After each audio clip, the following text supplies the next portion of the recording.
ఆషాఢ మాసం వచ్చిందంటే తెలంగాణలో సంబరాలు మొదలైనట్టే. ఈ రోజు మేము కూడా బల్కంపేట ఎల్లమ్మ దర్శనానికి వెళ్తున్నాము. ఈ రోజు అమ్మవారికి బంగారం బోనం సమర్పిస్తారు. అమ్మవారిని చూస్తే ఎంతో హృదయం పొంగిపోతుంది. ఇది బల్కంపేట ఎల్లమ్మ తల్లి దేవాలయం. పసుపు కుంకుమతో అలంకరించిన బోనాలు తలపై పెట్టుకుని భక్తులు తల్లికి సమర్పిస్తున్నారు. పోతురాజులు, ఊరేగింపులు, ఉప్పుల శబ్దం, కోలాటలతో ఇక్కడ వీధులు ఉల్లాసంగా ఉన్నాయి.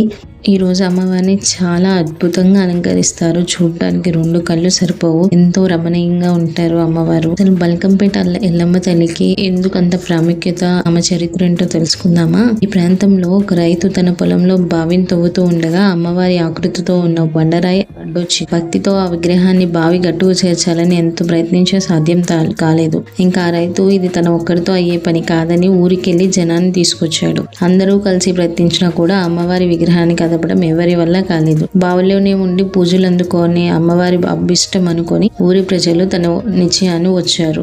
దైవ నిర్ణయాన్ని కాదనలేం కదా అని శివశక్తులు ఇచ్చిన సలహాతో మూలవిరాట్ను బావి లోపలనే ఉంచి ఒడ్డును నిలబడి పూజలు చేసేవాళ్ళు. కొంతకాలానికి రేణుకా ఎల్లమ్మ మహిమలు చుట్టుపక్కల ప్రాంతాలకు విస్తరించడంలో భక్తులు తండోపతండాలకు రావడం మొదలు పెట్టారు. ఇక్కడ అమ్మవారికి ఒక చిన్న ఆలయం కట్టారు. బల్కంపేట ఆలయంలో అమ్మవారు స్వయంభూమూర్తి. భాగం వెనుక నుంచి నిత్యం జలధార ప్రవహిస్తూ ఉంటది. ఆ పవిత్ర జలాన్ని భక్తజనం మహాతీర్థంగా స్వీకరిస్తారు.